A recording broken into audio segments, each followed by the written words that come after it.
بسم الله الرحمن الرحيم. بسم الله.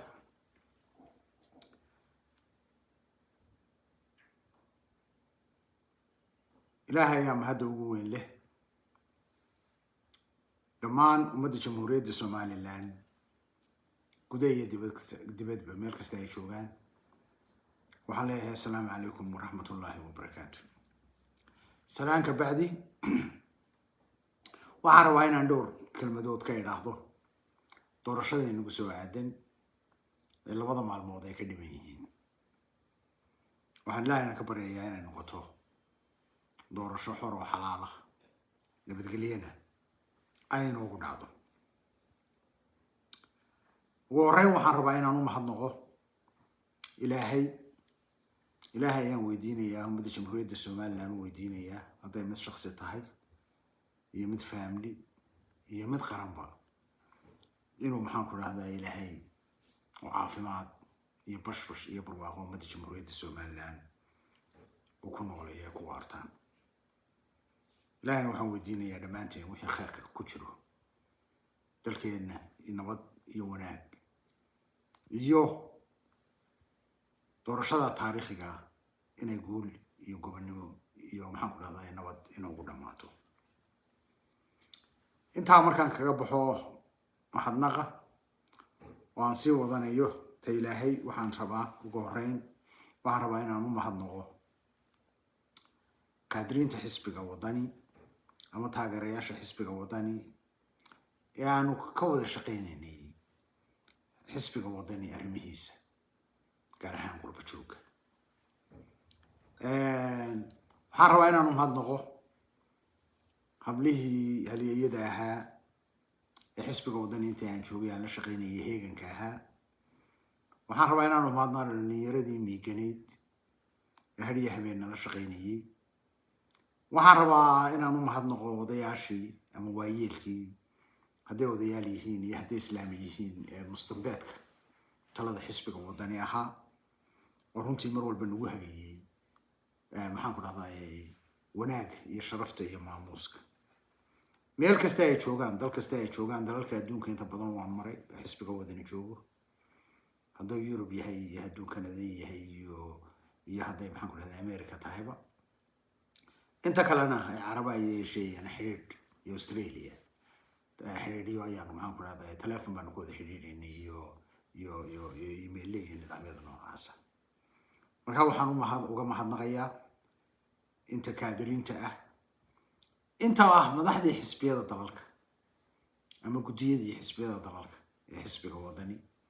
runtii ila shaqeysay dhammaantood meel kasta ay joogaan waxaan uga mahadnaqayaa alfa mar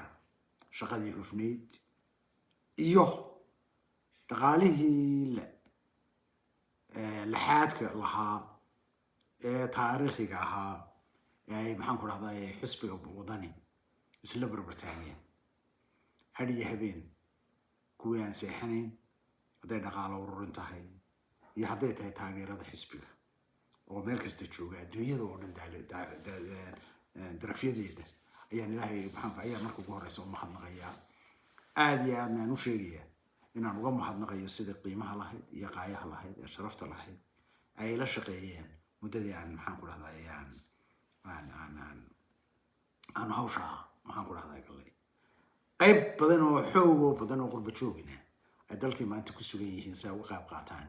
كان بينك نحسبك أنا جوي صورتي قلوي أنا إذا الكلام هذا هو شخصيا أوجد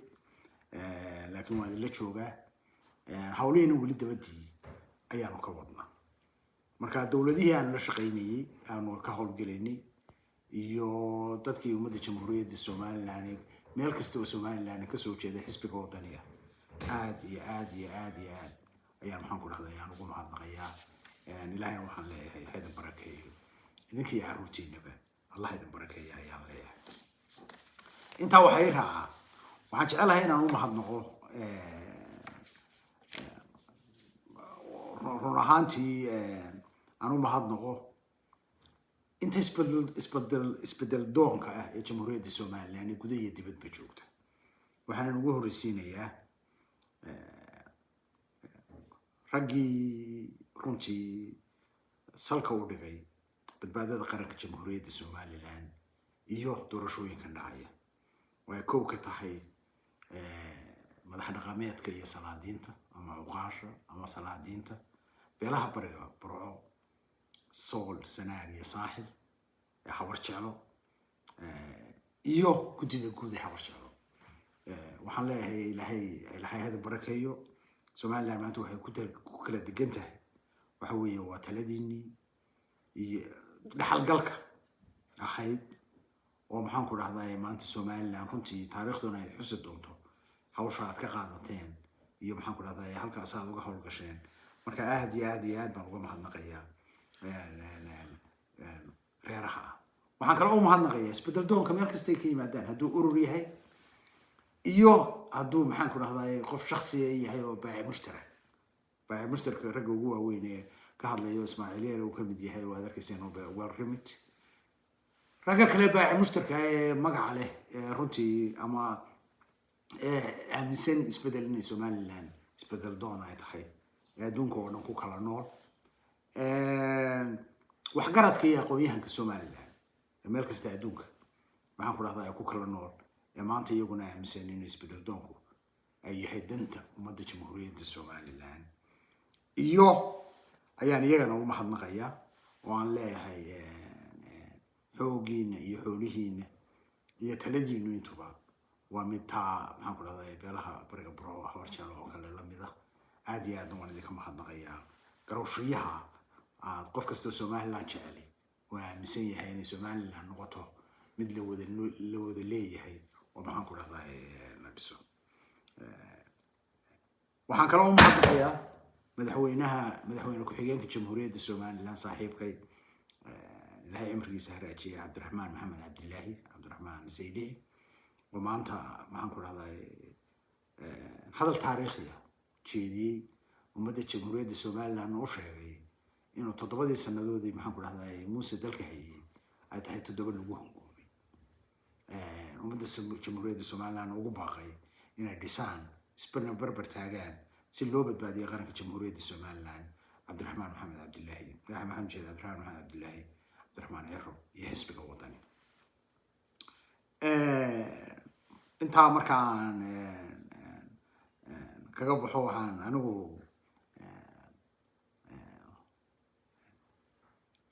labada reerba waan soo dhisay Habar Jeclo iyo Habar Qolba waan soo dhisay reeraha maanta aan la shaqeynay xisbiga markaan xisbiga kulmiye ahaa maanta reeraha aan la shaqeynayna xisbiga kulmiye Somaliland oo dhan baa ku jirtay aad iyo aad waan ugu faraxsanahay inaan dhisay aragtideedu caan ka ahayd Somaliland reer kuma tartamayaan waxa ku tartamaya waa shakhsiyaad marna Siinaaya ku tartamaya madaxweynaheedii hore mustaqbalka ilaahay cimriga hawraajiyay mudane Axmed Maxamed Siinaaya oo aan dhisay Somaliland la isku raacsan yahay inuu ahaa damal ama haliyay qaranka jamhuuriyadda Somaliland meel gaarsiiyay waxaa ku xigay Muuse Biixi Cabdi oo madaxweynaha anagu ragga dhisay aan ka mid ahay iskuna ciilkaan biin waayo isagu ma wixii xumaaday isaga le anagu lama leeyin systemkiisa iyo dawladdiisana kuma jiro anagu laakiin waan aragnay horena waan aragnay hadalkiisa ahaa farteeda ayadii doontaan ma mahadin ummadda jamhuuriyadda Somaliland runtii way eegeen waxaan u leenahay maanta sidii dadka aan la shaqeynayay xisbiga kulmiye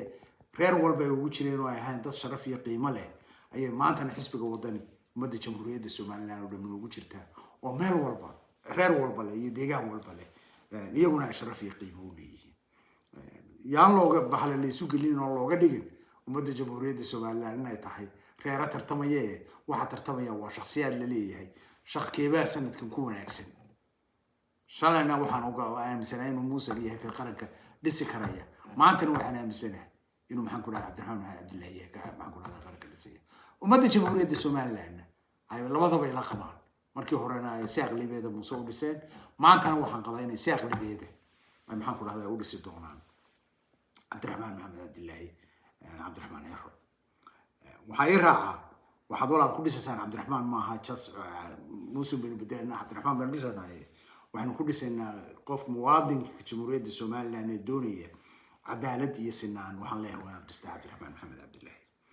وحن له مواد كدوني إنه مدة جمهورية الصومال مديو ولا عليا ولا عليا النقطة وانا دست ما نقول هذا عبد الرحمن محمد عبد الله مواد كدوني إن الصومال لان سايسته وأنا نقطة وأنا قبل ذي ذوك المغرين وأنا دتكيد وكلا يردين سيدو الصول maxaan ku dhahdaa iyo bariga sanaag maxaan ku dhahdaa uu kala yirdi waxaan leenahay maxaan ku dhahdaa waa inaad Cabdiraxmaan Maxamed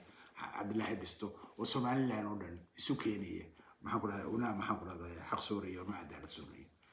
haddaa doonayso Soomaaliland nabadgelyada ay ku soo caanamashay ee ku kortay inaad ku joogto adduunyada kaga duwaneed waxaan ku leeyahay walaal ma waado waa inaad dhisto Cabdiraxmaan Maxamed Cabdullaahi ciro waxaan kaloo ku aan leeyahay wad rabaa haddaa doonayso inaad ictiraaf Somaliland loo keeno aan ahayn khiyaali iyo been iyo wax la soo abaabulay oo kursi lagu doorayay mid rasmi ah loogu shaqeeyo oo ragii xininkii xirfadda lahaa uu ku shaqeynayo waa inaad dhistaa Cabdiraxmaan Maxamed Cabdullaahi maxaan ku dhahdaa inuu noqdo madaxweynaha jamhuuriyadda Somaliland mustaqbalka waa nin diblomaasiya hawshaasna garanaya aan qabana inuu ummadda jamhuuriyadda Somaliland cadaalad iyo sinaan mar labaad oo maxaan ku dhahdaa u keeni doono waxaan kaga baxayaa oo in la doorto xisbiga rajada shacabka qaranka jamhuuriyadda Somaliland ee wadani iyo maxaan ku dhahdaa ururada isbedel doonka ah waxaana leeyahay Cabdiraxmaan Maxamed Cabdullaahi ciro waa nin waqtigiisii yimi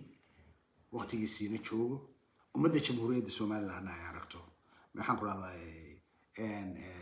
inuu yahay ka saari kara maxaan ku dhahdaa xaaladan adag 7 sanadood bay jamhuuriyadda Somaliland soo martay musabixi oo adag oo dalkii kala go'ay oo dhaqaalihii sicir bararkii iyo dhaqaalihii meesha ugu xumeyd maanta marayo oo nabadgelyada ay khatar noqotay oo aad arkayso hubkii lagu sito iyo hadduu qori yahay iyo hadduu toore yahay iyo hadduu seef yahay magaalooyinka dhexdiisa lagu sito oo aad maxaan ku dhahdaa dadkii uu kala dheeyay oo nacayb iyo buqdi iyo xasad uu isugu maxaan ku dhahdaa beeray walaalaha ahaa haddaa doonayso waxaas oo dhan inaad ka baxdo waa inaad Cabdiraxmaan Maxamed Cabdullaahi aad doorato waxaan kaga baxayaa walaalahayga ummadda jamhuuriyadda Somaliland waddanka jooga waxaan leeyahay doorashadaasi nabadgelyo oo xor oo xalaal ah loo galo waxaan leeyahay in la isu naxariisto ka waayeelka iyo ka maxaan ku dhahdaa dhiban labadaba la soo qaado oo hala ilaaliyo hala xanaaneeyo dadka dhibaataysan hooyooyinka umulaha uurka leh iyo dadka waaweyn ee maxaan ku dhahdaa dadka waaweyn ee dhibku socodku ku yahay ama maxaan ku dhahdaa leenka aan gelin kareen hala isdhaafiyo si degdeg ah si ay hawluhu socdaan hal loo sameeyo ha noqoto dad maxaan ku dhahdaa isu naxariisto waxaan commissionka iyo muraaqibiinta qaranka jamhuuriyadda Somaliland ugu baaqaya inay doorashadan waa mid taariikhiya waa mid ku xidhan yahay masiirka qaranka jamhuuriyadda Somaliland inay noqoto maxaan ku dhahdaa doorasho xor iyo xalaal ah ay noqoto oo taariikh ba hadhaysa taariikhda hadhaysa ay noqoto commissionkii qaranka oo maxaan ku dhahdaa ummadda jamhuuriyadda Somaliland doorashadii ugu xorsaneed ugu xalaalsaneed u qabta kana ilaaliyay Somaliland maxaan ku dhahdaa burburkeeda ee ku dadaalay maxaan ku dhahdaa wadajirkeeda iyo mideynteeda ummadda jamhuuriyadda Somaliland oo ah tii ay u dhaarteen marka walaalayaal waxaan idin leeyahay waan mar labaad waxaan ka codsanayaa walaalahayga ummadda jamhuuriyadda Somaliland meel kasta jooga muwaadin u coday xisbiga wadani Cabdiraxmaan Maxamed Cabdullaahi iyo maxaan ku dhahdaa xisbiyada maxaan ku dhahdaa ururada maxaan ku dhahdaa isbedel doonka shalayba udub oo xisbi qaran ah oo ka baxay qasaaxada maantana inuu ka baxa wax diidaya ma jiro xisbiga kulmiye saaxada waayo wax la wixii loo doortay iyo wax la wixii rajay ummadda jamhuuriyadda Somaliland ka qabeen intaba uu lumiyay markuu saa tahayna in la sii eegtaa maxaan ku dhahdaa meesha kuma jirto waxaan u samaysanay dimuqraadiyadda iyo nidaamka waxa weeye inaynu mar walba ku doorano ka qaranka jamhuuriyadda Somaliland horumarin kara dadkeedana walaalayn kara maxaan ku dhahdaa noloshoodana wax ka bedeli kara marka aad iyo aad baan idin salaamayaa ilaahay idin barakeeyo baan leeyahay ilaahayna waxaan ka baryayaa doorashadaas inay si mid wanaagsan oo xor iyo xalaal ah ونبت قليها إنه أقول عدو نقول بنا وحنا لا مواد فرت هذا ما إيدي ميسيدي واد وعايد أنت بإذن الله كريم مستقبلك. السلام عليكم ورحمة الله وبركاته.